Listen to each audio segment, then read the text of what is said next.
This is going to sound like science fiction, but in my opinion, this is the way I'm looking at the economy.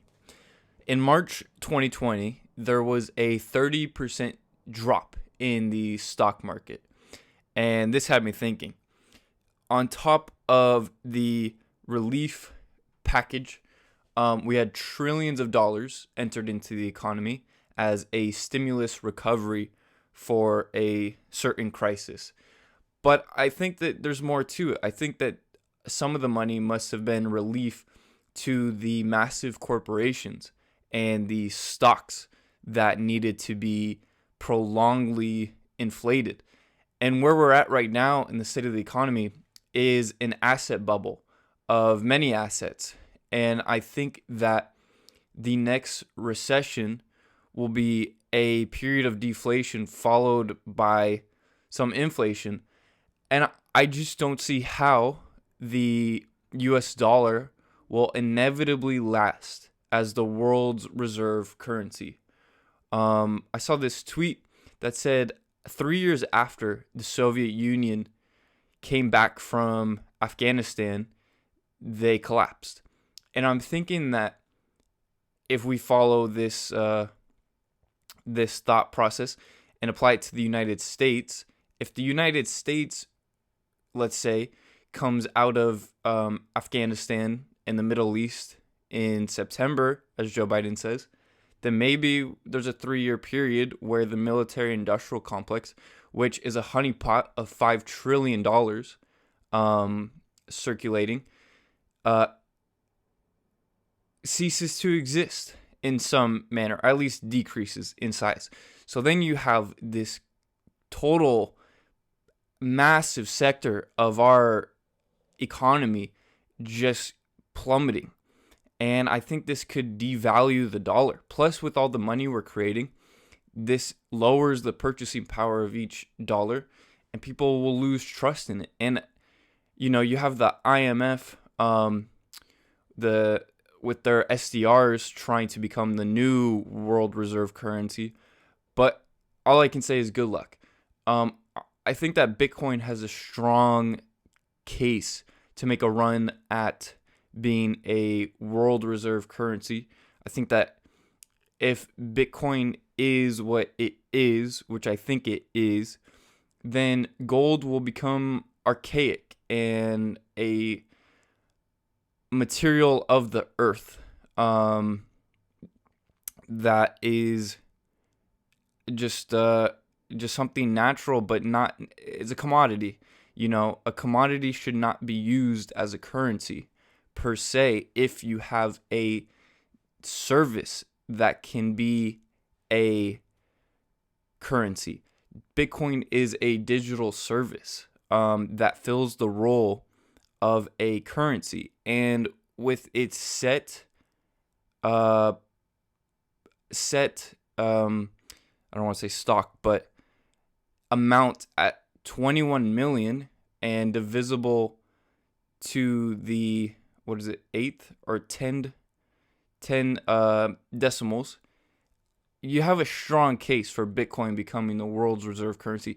And we do have this exponential growth towards a freedom-based world, moving away from, after the agricultural revolution, from feudalism and mercantilism to monarchies and then democracies, and now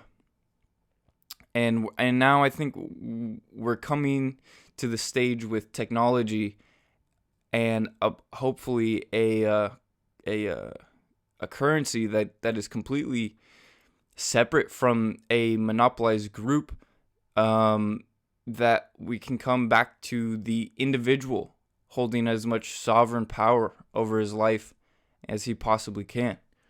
So what might sound like science fiction is that the dollar, this piece of paper with the government stamp, is actually something that's very flammable and is actually the cheapest product to make, and as such is something that is it's really valueless, worth nothing. It's a fiat currency. It's only worth something because the people holding the monopoly on the army and the navy say it's worth something.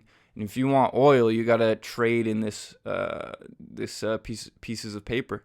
But that's all it is pieces of paper with a stamp that's hard to counterfeit and looks sacred, but it's not. It's just a piece of paper. Mises had this one talk on the theory of inflation where he said, people make fun of gold. It's popular to make fun of gold, look down upon it. But he took it from the complete opposite perspective. He said there's nothing cheaper in a society than paper money. And all you do is give one institution a monopoly to create as much of it as they want. So we're really totally relying on our government and the Federal Reserve and Congress to not just print trillions of dollars and take us into a Weimar 1921, 22, 23 style society.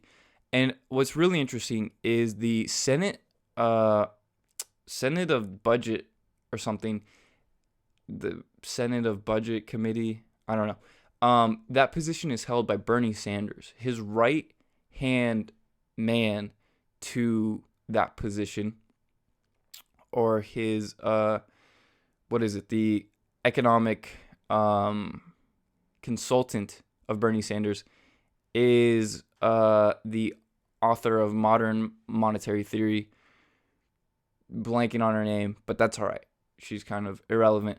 But this is the type of people. I mean, this dude, Bernie Sanders, came out running as a socialist, as the mayor or governor of Vermont or something like that. So we're dealing with these people who want to just totally fuck the dollar, which is fine with me. I mean, I think that in the long run, the dollar is going to be just another piece of paper or a worthless fiat currency. But, what it harms is people. And that is the main issue with inflationists, is they think that they can get away with monopolizing a supply of money, printing it, paying for shit, and not having to pay for it. But, the crack up boom cycle has to be repaid. And actually the healthiest part of any crack up boom cycle is the recession, because this weeds out all the misallocated investments.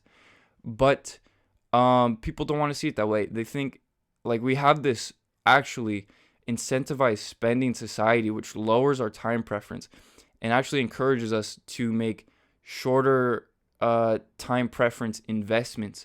And what this results in is a psychology that thinks that things are more acceptable than what the cost to them actually is. For example, we subsidize fast food industries, and we think that if it has, this food over this food, it's better, which makes it healthier. But it's not actually healthier.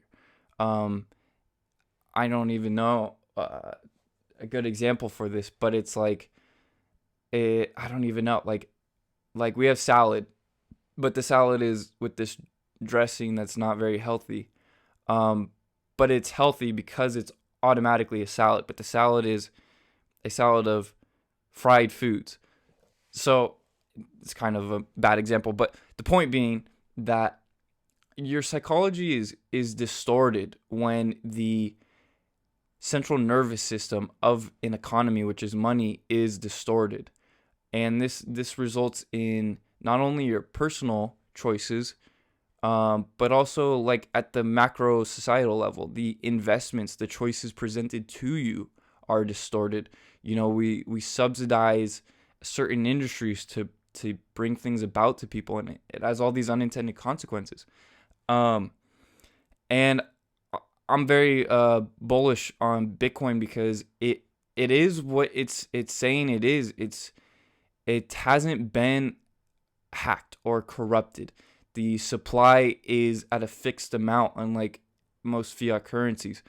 and it's digital. You can use your phone. I think this is a new wave type of perspective to have on economics and money itself. And I think that it's something at least to keep your eye on. But the consequences of unintended actions will always have to be paid for at some point or another, whether physically by punishment or psychologically by regret. Thank you.